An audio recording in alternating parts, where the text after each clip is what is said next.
O que faz do Pantanal um lugar único do nosso planeta? E o que os incêndios no Pantanal têm a ver com os incêndios na Amazônia?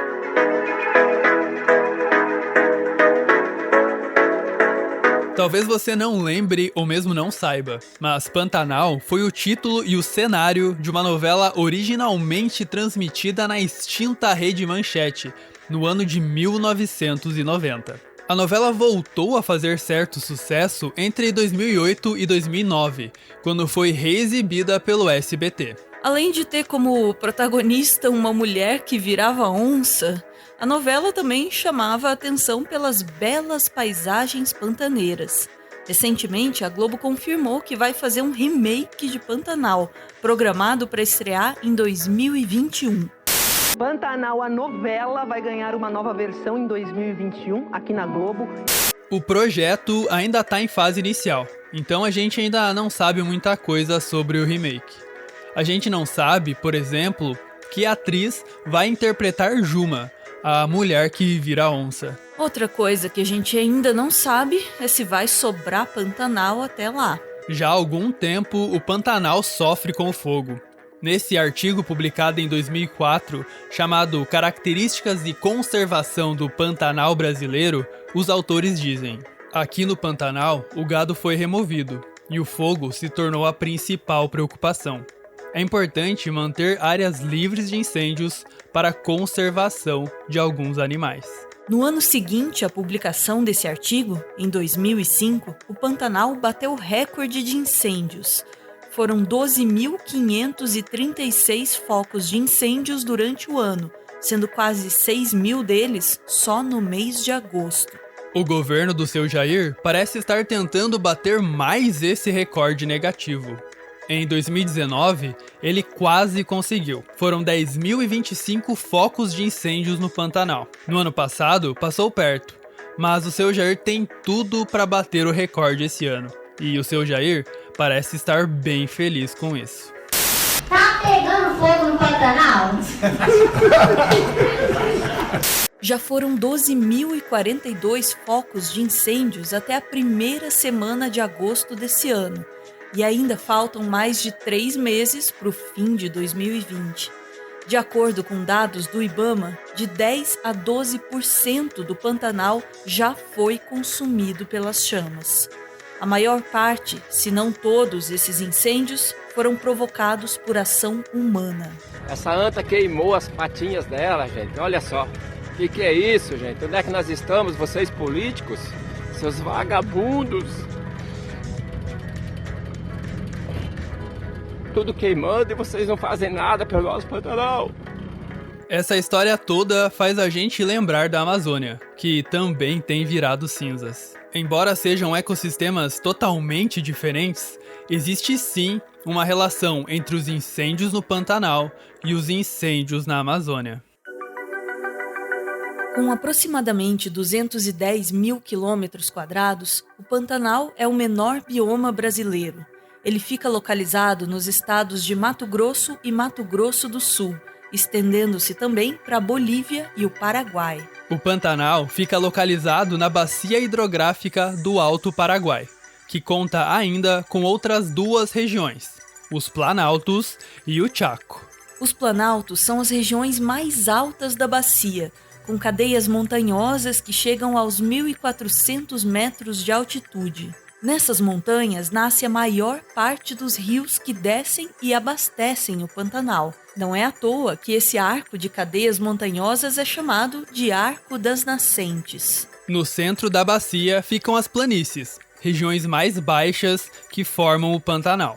Mais ou menos entre outubro e novembro, começa o período chuvoso na bacia do Alto Paraguai. Com mais chuvas, tanto nos planaltos quanto no próprio Pantanal, o nível dos rios aumenta e as águas começam a se espalhar lentamente, alagando as planícies pantaneiras. No Pantanal, o declive é quase inexistente, com apenas 2 ou 3 centímetros de declividade a cada quilômetro. Os níveis máximos de água na parte norte costumam ocorrer durante os meses de janeiro e fevereiro. Por causa desse baixo declive, a parte sul atinge o máximo de inundação só uns 3 meses depois, por volta de maio e junho. As cadeias montanhosas ao sul funcionam como um tipo de barragem que dificulta o escoamento de água da planície. O resultado do baixo declive associado a essa barragem natural é que 2/3 do Pantanal ficam inundados por cerca de 6 meses. Essa dinâmica de alagamentos e secas é chamada de pulso de inundação.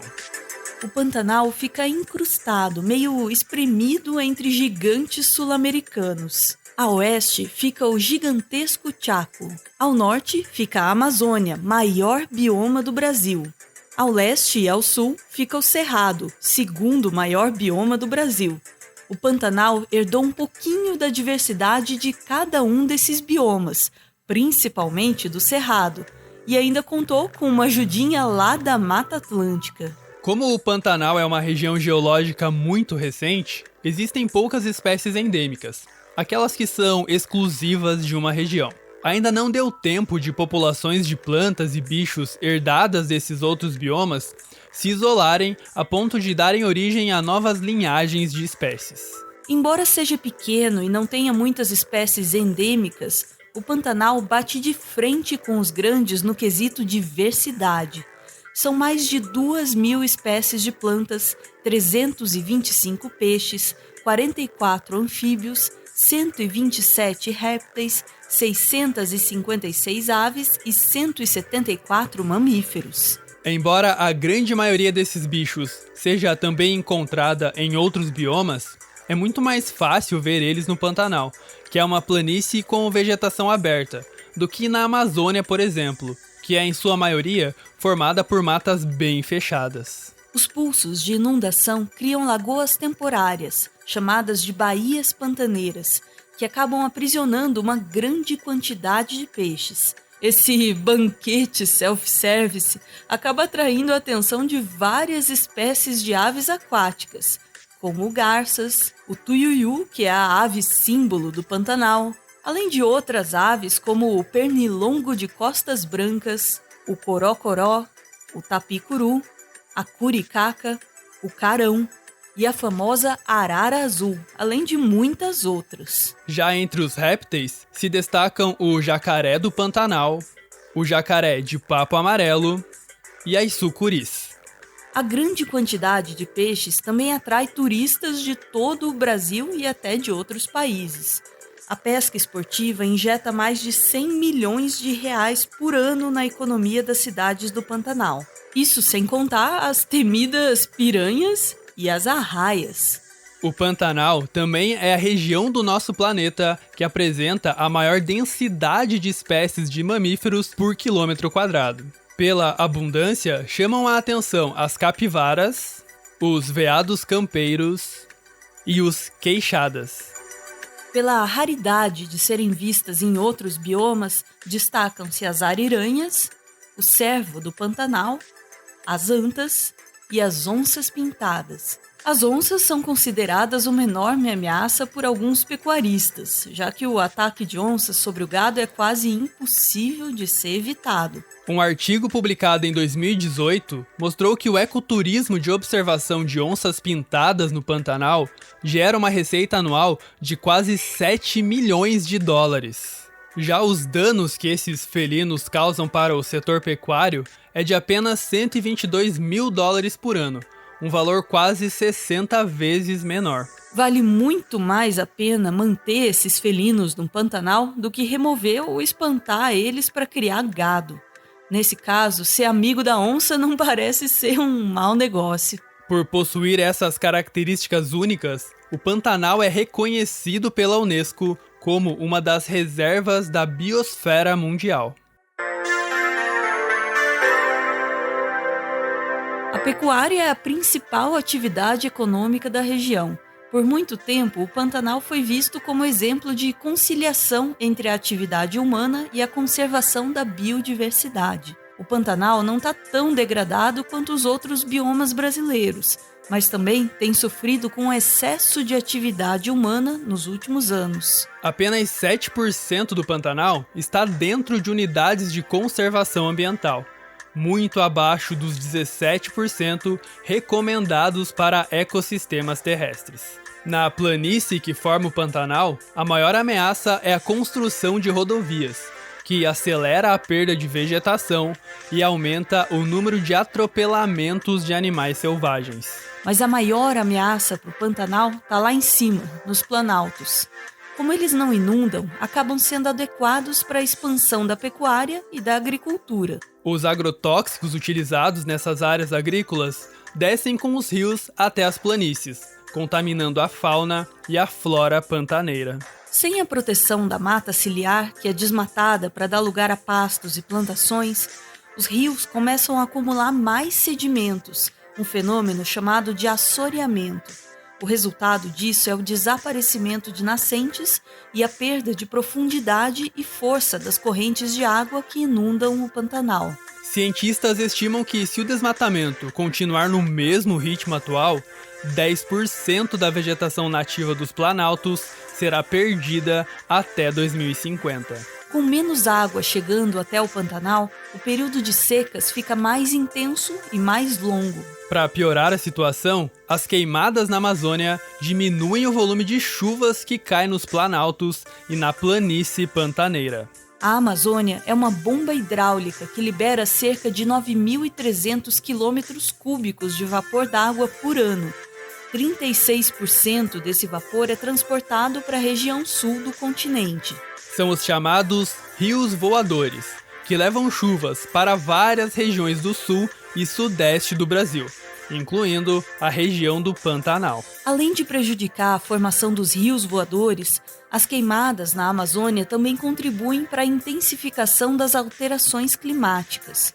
De acordo com modelos climáticos, o aquecimento rápido do nosso planeta deve provocar uma redução no regime de chuvas no Pantanal, principalmente durante o período que teoricamente deveria ser de inundações. Sem chuvas, sem nascentes, sem força nos rios, sem limite de carbono lançado na atmosfera. Tudo isso contribui para que o Pantanal fique cada vez mais seco e mais vulnerável ao fogo. Sem os pulsos de inundação, o Pantanal fica sem pulso.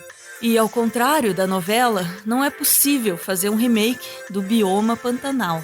Tá rolando uma vaquinha virtual para ajudar os animais do Pantanal resgatados nos incêndios. A gente deixou o link na descrição do vídeo para você fazer a sua doação.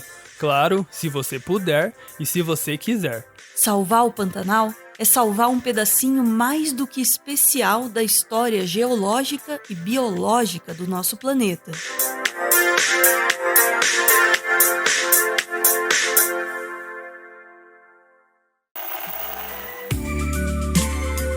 Esse aí é o Everton. Ele é mestre em Biologia Evolutiva e ele faz um doutorado em Ecologia na Universidade Federal do Paraná. Ah, e ele é fã do Carl Sagan, mas aí também, quem não é?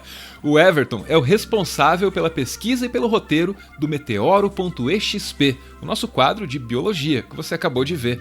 E o Everton também tá lá no Twitter com mais conteúdo sobre biologia, geralmente agregado na hashtag BiothreadBR, que tá aparecendo aí na tela. Eu ouvi dizer que o Everton fica feliz compartilhando um pouco do que ele conhece com vocês. Então, vocês podem colar lá no Twitter, se vocês quiserem.